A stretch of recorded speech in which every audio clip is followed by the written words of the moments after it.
السلام علیکم ورحمۃ اللہ وبرکاتہ۔ امید کرتا ہوں آپ تمامی حضرات خیر و عافیت کے ساتھ ہوں گے۔ اللہ تبارک و تعالی ہمیں اور آپ کو اپنے حفظ و امان میں رکھے۔ آئیے حضرات محترم، آج بات کرتے ہیں ایک طالب علم۔ شہر بغداد میں ایک شخص تھا جس کا انتقال ہو گیا۔ انتقال ہونے کے بعد اس کے گھر میں صرف اس کی بیوی اور اس کا ایک بیٹا تھا، جو بیٹا یتیم ہو چکا۔ گھر میں بڑا فاقے کی نوبت تھی، گھر میں کھانے کے لیے کچھ سامان میسر نہیں تھا۔ اس کی ماں نے سوچا کیوں نہ میں اپنے بیٹے کو کچھ کام سکھا کر کے کچھ کما کر کے لائے گا تو گھر میں چولہا جلے گا تو ہمیں کھانے کے ہمارے پاس انتظام ہو جائے گا۔ اس عورت نے اپنے بچے کو لیا اور لینے کے بعد ایک دھوبی کے یہاں چلی گئی، اور جانے کے بعد دھوبی سے کہا کہ تم میرے بچے کو جو ہے یہ کام سکھا دیں تاکہ یہ آگے چل کے کام کرے تو ہمارے گھر کا راشن پانی آئے تو ہمارے گھر کا گزارا چل سکے۔ اس دھوبی نے کہا ٹھیک ہے، آپ چھوڑ کر کے چلے جائیں۔ اس بچے کو اس کی ماں چھوڑ کر کے چلی گئی۔ بچہ روزانہ جاتا اور واپس آ جاتا۔ ایک مرتبہ جب وہ جا رہا تھا تو راستے میں اس کو ایک مدرسہ دکھائی دیا جہاں پر بچے طالب علم جو تھے علم دین حاصل کر رہے تھے۔ کوئی قرآن پاک کا ناظرہ پڑھ رہا تھا، کوئی حدیث پڑھ رہا تھا، کوئی قرآن پاک کا حافظ بن رہا تھا۔ اس نے یہ منظر دیکھا، اس کو بڑا خوبصورت اور بڑا اچھا منظر لگا، اور دل کے اندر ایک تمنا اٹھی کاش میں بھی اس مدرسے کے اندر داخل ہو کر کے پڑھائی کرتا، مجھے یہ منظر بڑا پیارا لگتا ہے۔ اللہ اکبر۔ الغرض وہ روزانہ اپنے گھر سے نکلتا ہے اور نکلنے کے بعد دھوبی کے پاس نہیں جاتا بلکہ مدرسے کے دروازے پر بیٹھ کر کے یہ منظر دیکھتا ہے۔ اندر سے ایک استاد نے جب دیکھ لیا تو باہر آئے، کہا بیٹے یہاں کیوں بیٹھے ہو؟ کہا یہ منظر مجھے بڑا پیارا لگتا ہے۔ استاد نے کہا پڑھنا چاہو گے؟ کہا حضور اگر پڑھا دیں تو بڑی مہربانی ہوگی۔ استاد نے ہاتھ پکڑا اور اپنے مدرسے کے اندر لے کر کے آ گئے، بچوں کے ساتھ وضو کرایا، کرانے کے ساتھ بچوں کے ساتھ بٹھا دیا۔ بٹھانے کے بعد اس کو بھی پڑھانا شروع کر دیا۔ جب کئی دن گزر گئے وہ دھوبی کے یہاں کام پر نہیں گیا تو دھوبی نے لکھ کر کے ایک پرچہ اس کے گھر بھیجا کہ اپنے بچے کی خبر لیں، وہ کام سیکھنے کے لیے میرے پاس نہیں آتا، پتہ نہیں کہاں چلا جاتا ہے۔ اس کی ماں نے ایک مرتبہ اس کا پیچھا کیا، دیکھا کہاں جاتا ہے تو دیکھا ایک مدرسے کے اندر بچہ چلا گیا پڑھنے کے لیے۔ اس کی ماں بھی مدرسے کے اندر داخل ہوئی اور اس کے استاد سے بھی جا کر کے بہت ساری باتیں کہیں کہ تم میرے بچے کو عالم بنانا چاہتے ہو، حافظ بنانا چاہتے ہو، مولانا بنانا چاہتے ہو، یہ خود بھی بھوکا مرے گا اور مجھے بھی بھوکا مارے گا۔ اللہ اکبر۔ ایسا کبھی نہیں ہوتا کہ اللہ کے نبی کا دین سیکھنے والے بچے کبھی بھوکے مرتے ہوں یا اس کے گھر والے کبھی بھوکے مرتے ہوں۔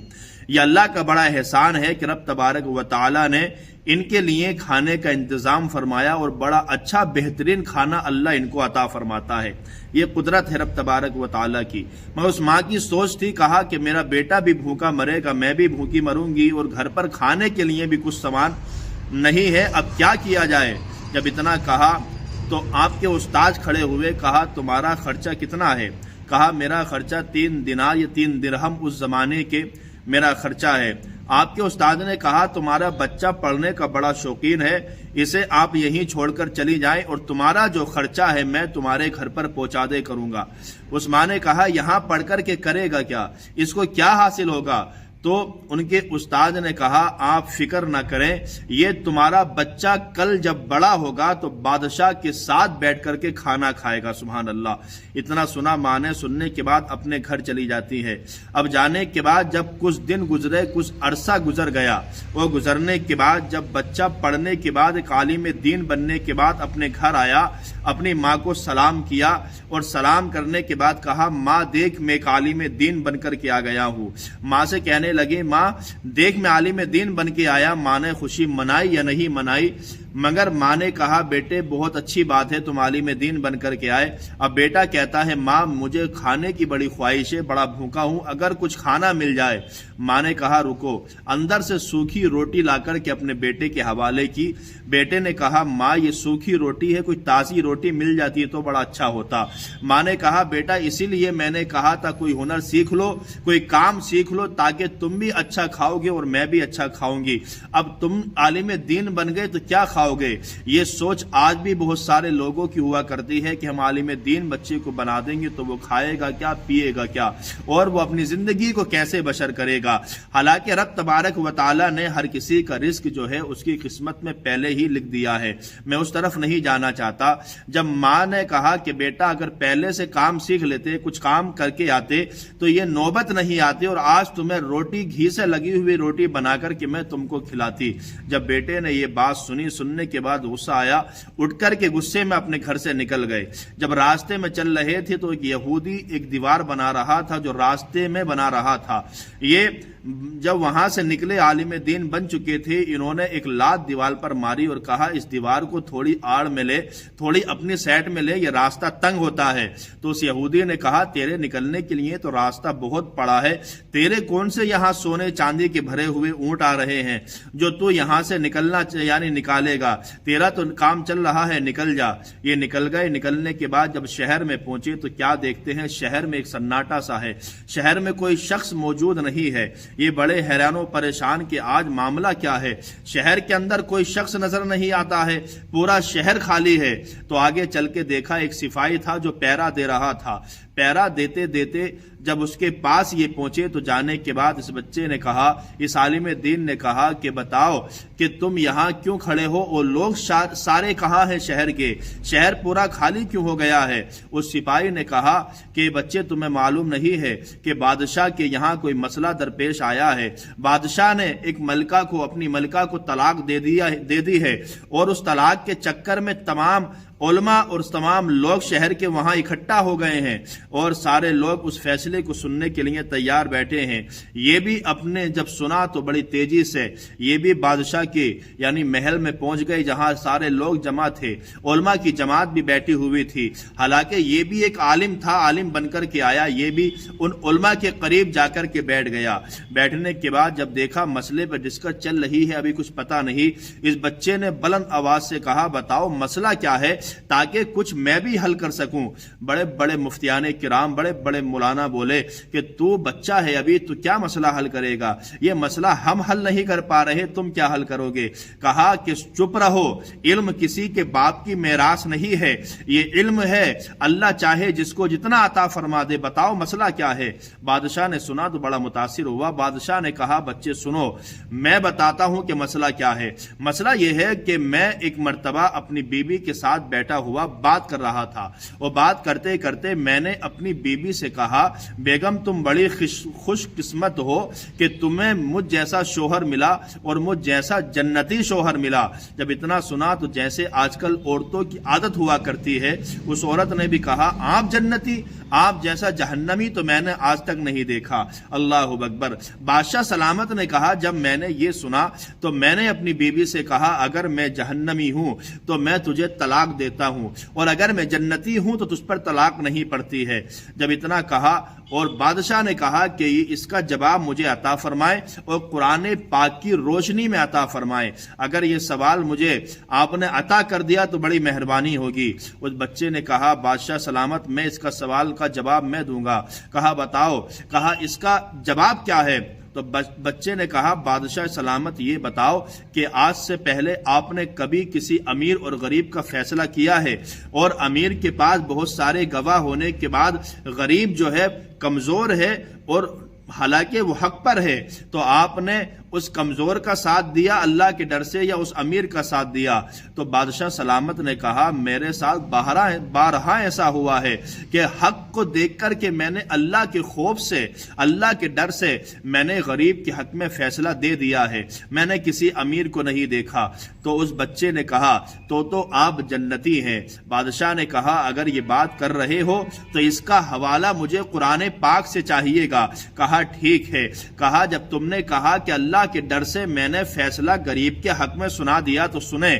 اللہ تبارک و تعالی قرآن پاک میں ارشاد فرماتا ہے وَلِمَنْ خَافَ مَقَامَ رَبِّهِ جنتان، یعنی حج کرو تو ایک جنت، اور روزہ رکھو تو ایک جنت، نماز پڑھو تو اللہ ایک جنت عطا فرماتا ہے۔ مگر کوئی اللہ کے خوف سے، اللہ سے ڈر کر کے اللہ سے ڈرتا ہے تو اللہ تبارک و تعالی اس کے لیے 2 جنتیں عطا فرماتا ہے۔ سبحان اللہ۔ اتنا سنا بادشاہ خوش ہے، اور اپنے بچے کو اپنے قریب بلایا، اور بلانے کے بعد لوگوں سے کہا کہ جاؤ جلدی کھانے کا انتظام کرو اور کھانا کھلاؤ۔ جب کھانا رکھا گیا تمام لوگ کھانا کھانے لگے۔ جب کھانا کھا رہے تھے تو کھاتے کھاتے بچے کی آنکھوں میں آنسو آ گئے۔ آنے کے بعد بادشاہ نے کہا تمہارے رونے کی وجہ؟ کہا آج میں بادشاہ کے ساتھ جو کھانا کھا رہا ہوں یہ میرے استاذ محترم نے 10 سال پہلے مجھ سے کہا تھا کہ یہ بچہ جو ہے بڑا ہو کر کے بادشاہ کے ساتھ بیٹھ کر کے کھانا کھائے گا۔ سبحان اللہ۔ کہا تمہارے استاذ کون ہے؟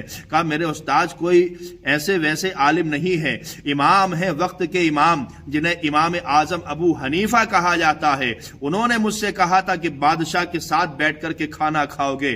آج میرے استاذ کی بات جو ہے وہ سچ ہو گئی ہے۔ سبحان اللہ۔ آپ دیکھیں پھر بادشاہ نے کھانا کھلانے کے بعد اونٹوں پر سونے ہیرے جواہرات لاد کر کے اس بچے کے حوالے کر دیا۔ کہا جاؤ اس کو لے کر کے اپنے گھر چلے جاؤ، اور جو بریانی کی بنی ہوئی دیگ تھی وہ بھی حوالے کر دی۔ اب وہ یعنی سامان لے کر کے عالم دین وہ بچہ جب رستے سے نکلتا ہے پھر وہ یہودی کی دیوال ملتی ہے، اس نے پھر لات ماری، کہا دیکھ تو نے کہا تھا تیرے کون سے اونٹ آ رہے ہیں سونے چاندی کے بھر کر کے، دیکھ میرے اونٹ آ رہے ہیں سونے چاندی سے بھر کر کے۔ سبحان اللہ۔ اب یہ بچہ جب گھر آیا، آنے کے بعد اپنی ماں سے ملا، ماں کو سلام کیا اور ماں سے کہا لے ماں میں اتنا ساجو سامان لے کر کے آیا ہوں، اتنا مال لے کر کے آیا ہوں، تو اس کو رکھ کہاں رکھے گی؟ اور کھانے کا دیگ بھی میں اپنے ساتھ لے کر کے آیا ہوں، تو اس میں جو چاہے کرے، جہاں چاہے رکھے۔ کہا بیٹے اتنا مال کہاں سے آیا، اتنا روپیہ پیسہ آیا کہاں سے ہے؟